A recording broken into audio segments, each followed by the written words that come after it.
Okay, what's up guys? It's your guy Shapiro Acid, and guys, we are still on the journey to 30 days, 30 videos, and we are on day 10 of this video.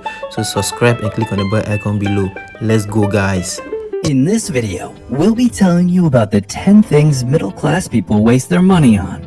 If you want to be smart with your money, then figuring out where it goes is the first step you need to take. And these are 10 things that the middle class is losing money on every month. 1. Your bank. Did you know that your bank is the reason you're short on money? Every time you deposit money or withdraw money, you lose money. You're even charged money when you ask the bank how much money you have in your account. And let's not talk about interest rates. Banks are actually money-making machines that are on the wrong side of the spectrum. Needless to say that opening an account with any bank is gonna cost you money.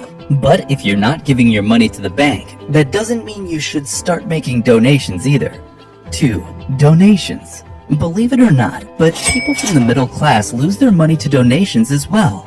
Does this mean that you shouldn't be helping people? No, of course not. But just that most of the time, the money you donate to an organization never makes it to the people who need it. The money actually goes to the people who are working for the charity. These organizations actually appeal to your hearts, but don't fall for it. You're better off holding off the donations.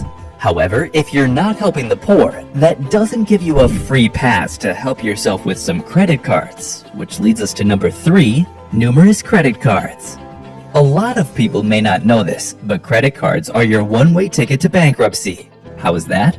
Well, these cards are used for trading temporary finance based on the cardholder's accrued debt, which basically means the money you owe the bank. Sounds fancy, right? An easy way to forget about your woes and go on to that shopping splurge. However, once you spend more than what you can pay, you're in debt. And from that point forward, you no longer are working for yourself. You're working to pay the bank. And until you pay off that debt, none of that money is yours. Unfortunately, this is something middle-class folks are terribly guilty of. Making impulse purchases when you have a credit card in your wallet can be really tempting, which is why you should take our advice and don't get a credit card.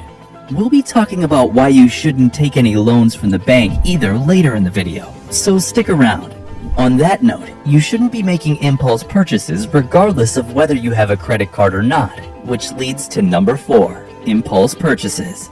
The next time you're at the grocery store and wondering if you should buy a big bag of flaming hot Cheetos, here's our answer: no. What about that fancy dress? No.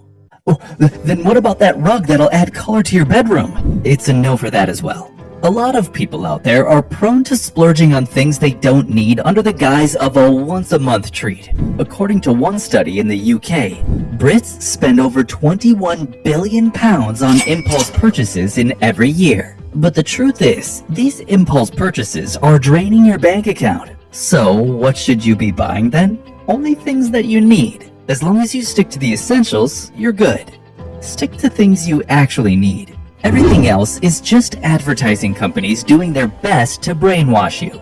But how do you resist their charms? Well, you need to understand the difference between need and want. A need is something that you can't live without, and a want is something that'll improve your life. So the next time you're at the shopping mall, ask yourself, do I need it or do I want it?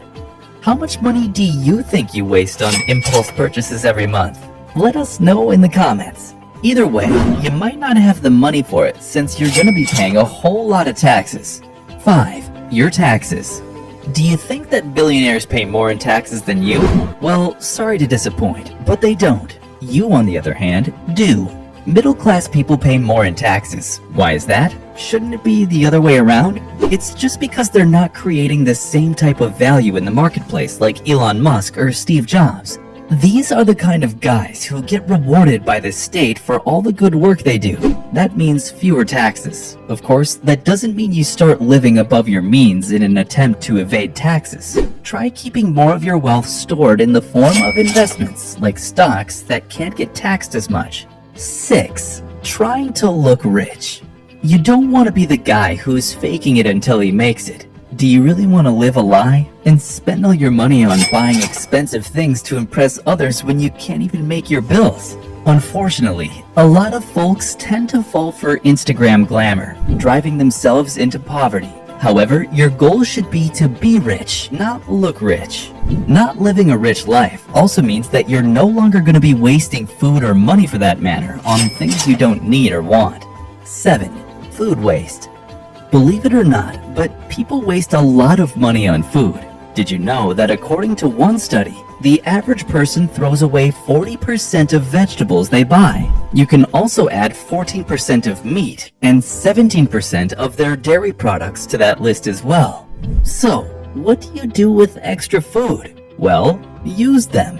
You could turn the veggies into compost if you're into gardening. Just don't ever throw out food. Today's leftovers are tomorrow's lunch. If you really don't want to make use of your leftovers, just give them to a poor person. Even though middle-class folks hurt themselves by wasting money on food, it's the poor people in the end who take the beating. So, now that you're not wasting food, that doesn't mean you've earned an extra night of partying either. 8. Balling in the club. Do you want to drink the night away? Pop champagne bottles with the homies and throw back tequila shots? Well, our advice is don't. Middle-class folks end up losing a lot of money, all because they want to spend some time balling at the clubs. In reality, these clubs are financial sinkholes. If you walk into one, you're definitely coming out with a lighter wallet.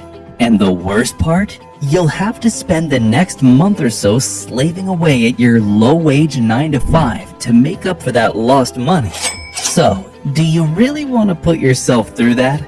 Are 2 seconds of high worth the misery that'll follow you afterwards? If you know what's good for you, you're gonna say no. And while we're steering clear of the club, don't go visiting any casinos either. 9. Gambling. Do you think a night out at the casino doesn't hurt? Do you think one of these nights is gonna be your lucky break? Well, think again. Surprisingly, people belonging to the middle class tend to spend more money than others at the casino. One Yale study found that people in the lowest fifth when it came to socioeconomic status were gambling more than anyone. Why is that? Shouldn't they be saving up money since they have limited riches? Well, it's because all of them dream of winning big. They show up night and night again, hoping that tonight will be the night when Lady Luck favors them.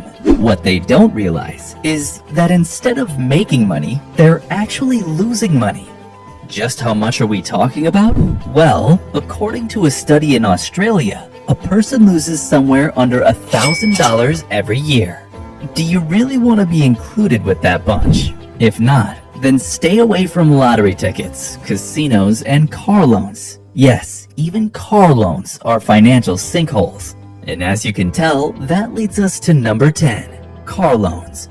A lot of middle-class folks don't have enough money to buy a car, so what they do is get car loans. But like we said before, you don't want to have any kind of dealings with the bank, and that goes for car loans as well.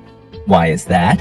Well, first up, interest. If you miss out on a payment, you're going to end up owing more than what you originally did.